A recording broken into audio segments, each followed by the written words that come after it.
உழவர்கரையில் மட்டும் விடுதலை சிறுத்தைகளின் வேட்பாளர் போட்டியிடுவது, மற்றவர்கள் அதாவது காங்கிரஸ் மற்றும் திமுகவை சார்ந்தவர்கள், கூட்டணி சார்ந்தவர்கள் விடுதலை சிறுத்தைகளின் வேட்பாளர் வெற்றி பெறுவதற்கு உழைப்பது, பாடுபடுவது, வாக்கு சேகரிப்பது என்று தீர்மானிக்கப்பட்டது.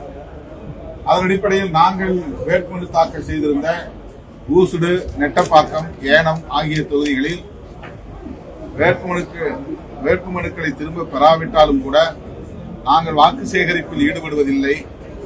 மாறாக காங்கிரஸ் வேட்பாளர்களின் வெற்றிக்கு பாடுபடுவது, அவர்களின் வெற்றிக்காக வாக்கு சேகரிப்பது என்ற முடிவை எடுத்திருக்கிறோம். அதேபோல திமுக வேட்பாளர்களுக்கு அதிகாரப்பூர்வமாக ஒதுக்கப்பட்ட தொகுதிகளிலும் காங்கிரஸ் கட்சியை சார்ந்தவர்கள் வேட்புமனு தாக்கல் செய்திருந்தார்கள். அவர்களும்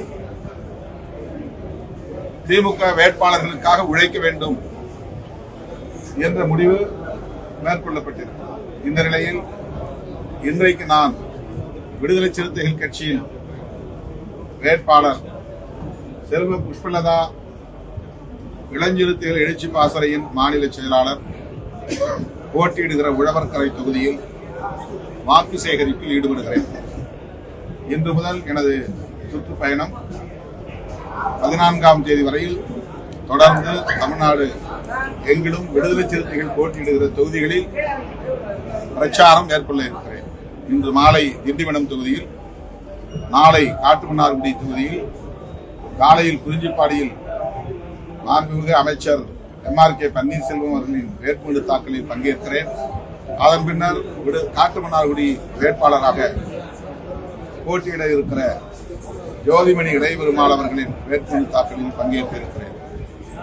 தொடர்ச்சியாக விடுதலை சிறுத்தைகள் போட்டியிடும் தொகுதிகளுக்கு சுற்றுப்பயணம் மேற்கொள்ள இருக்கிறேன். மேலும் கூட்டணி கட்சிகளின் வேட்பாளர்களுக்கும் ஆங்காங்கே வாக்கு சேகரிப்பில் ஈடுபட உள்ளேன். மதசார்பற்ற முற்போக்கு கூட்டணி தமிழகத்திலும் பாண்டிச்சேரியிலும்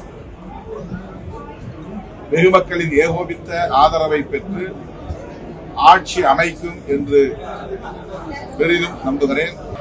எல்லா அப்பனும் தாம் பிள்ளைக்கு ஹீரோ தாண்டா.